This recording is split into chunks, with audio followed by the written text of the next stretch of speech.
Trump के पिछले कार्यकाल के दौरान इन दोनों नेताओं के बीच किस तरह के संबंध थे और क्या केमिस्ट्री थी, क्या ट्यूनिंग थी, इन तस्वीरों से भी आप देख सकते हैं और समझ सकते हैं। तो मोदी की तीसरी जीत पर डोनाल्ड ट्रंप ने भी इसी तरह से बधाई दी थी। पिछले ही महीने जब प्रधानमंत्री नरेंद्र मोदी अमेरिका के दौरे पर गए थे, तब मिशिगन में चुनावी कैंपेन के दौरान डोनाल्ड ट्रंप ने कहा था कि प्रधानमंत्री नरेंद्र मोदी शानदार व्यक्ति हैं, और ट्रंप ने तारीफ करते हुए कहा था कि मोदी अपने काम को बेहद अच्छे तरीके से करते हैं। और संजोग देखिए कि दोनों ही दोस्तों ने, मोदी और ट्रंप ने, इसी साल चुनावों में बड़ी जीत हासिल की, और दोनों ही नेताओं के खिलाफ जो विपक्ष की रणनीति रही है वो एक तरीके से फेल रही। और यह भी एक बड़ा संयोग है कि दोनों ही के खिलाफ जो विपक्ष की रणनीति रही है वो भी कमोबेश एक जैसी थी। यहां राहुल गांधी चुनाव प्रचार में मंच से नारा लगवाते रहे कि मोदी फिर जीत गए थे अगर तो संविधान खत्म कर देंगे, और उधर कमला हैरिस का पूरा चुनाव अभियान इसी मुद्दे पर टिका हुआ था कि अगर ट्रंप को फिर से अगर आपने चुन लिया तो इस बार समझिए कि अमेरिका का संविधान वो खत्म करके ही मानेंगे। भारत के इंडी अलायंस के चुनाव प्रचार में और अमेरिका के डेमोक्रेट्स के चुनाव प्रचार में भी बहुत सारी समानताएं थी। आइए आपको मैं दिखाता हूं कि और कौन कौन सी चीजें दोनों देशों के, खास करके यहां कांग्रेस और वहां डेमोक्रेट्स के चुनाव प्रचार में कौन कौन सी चीजें कॉमन थी, और दोनों ने कैसे कमोबेश एक ही तरह की चुनावी रणनीति के जरिए अपने अपने विरोधियों को रोकने की कोशिश की। लेकिन हैरान करने वाली बात यह है और मजेदार रोचक बात यह है कि दोनों ही जगह यह सारी रणनीति फेल हो गई और जनादेश मोदी और ट्रंप के साथ रहा। आइए आपको दिखाते हैं कि वो कौन कौन सी चीजें दोनों देशों में जिस तरह का चुनावी अभियान चला उसमें क्या क्या सिमिलरिटी थी, क्या क्या समानता थी। जरा देखिए, कांग्रेस का अगर आप देखते हैं तो कांग्रेस ने यहां गारंटी कार्ड पेश किया, और यहां पर कमला हैरिस ने भी इसी तरीके से कुछ गारंटी कार्ड के रूप में कैश, जिसको आप कहते हैं कि डोल आउट है, वो देने की कोशिश की।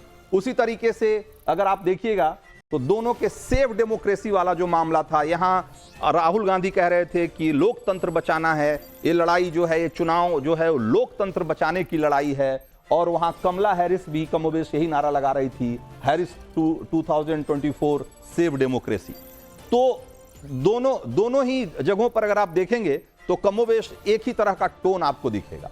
गारंटी कार्ड और लोकतंत्र बचाने के नाम पर चुनाव लड़ने वाले राहुल गांधी और कमला हैरिस दोनों ने अपने हाथों में संविधान थामे रखा। कहा कि अगर हमें जिताएंगे तो आप संविधान बचा पाएंगे, और अगर उन्हें जिताएंगे, ट्रंप को या मोदी को, तो ये संविधान खत्म कर देंगे। राहुल गांधी तो इस मामले में कमला हैरिस से भी 2 कदम आगे निकले।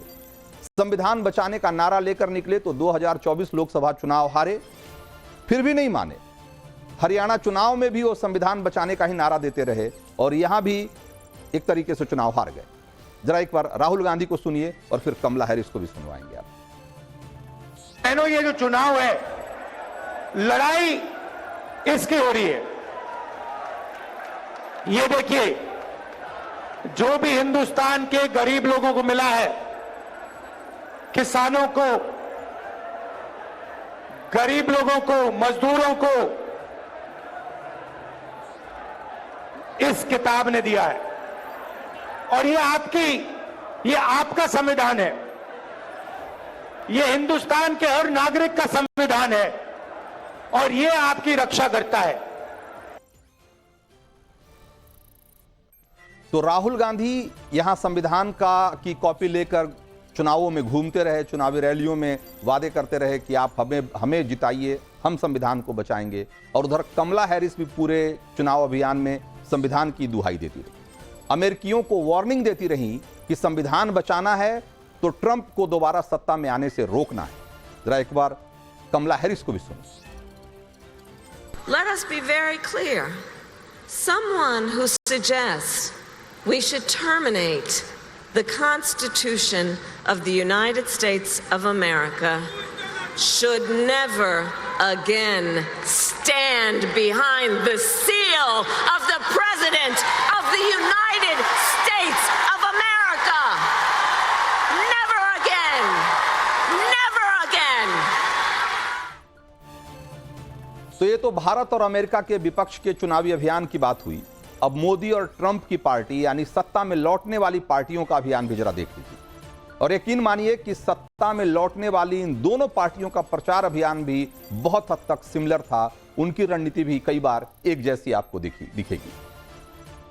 अगर आपको मैं कहूं कि अमेरिका में भी कमोवेश बटेंगे तो कटेंगे वाला नारा ही चल रहा था, हालांकि उसके शब्द अलग थे, लेकिन जो उसके पीछे की भावना है वो कमोवेश एक जैसी थी। और ट्रंप ने जो सत्ता में वापसी की, उसके पीछे इस नारे के साथ लोगों का जुड़ाव था, जिसको कि मागा कहा गया, कि मेक अमेरिका ग्रेट अगेन।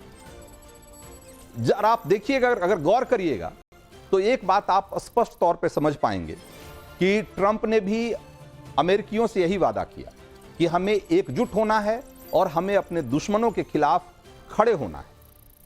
उन्होंने भी घुसपैठ के खिलाफ आवाज उठाई। उन्होंने भी कहा कि इस देश में घुसपैठिए जब तक आते रहेंगे, और ये जो ग्लोबलिस्ट जिसको उन्होंने कहा कि जब तक ये लोग हावी रहेंगे, इस देश को, अमेरिका को पतन से कोई नहीं रोक पाएगा। हिंदुस्तान में भी घुसपैठ के खिलाफ एक मुहिम चल रही है, और यहां भी मोदी से लेकर और बीजेपी पूरी पार्टी चुनाव दर चुनाव इस मुद्दे को आगे लेकर बढ़ रही है। लोगों को एकजुट करके और अपने जो परंपरागत वोट हैं उसको एकजुट करके चुनाव में उतरना, और एक एग्रेसिव रणनीति के साथ, एक आक्रामक रणनीति के साथ चुनाव लड़ना दोनों नेताओं की खूबी है और दोनों की यही खासियत है।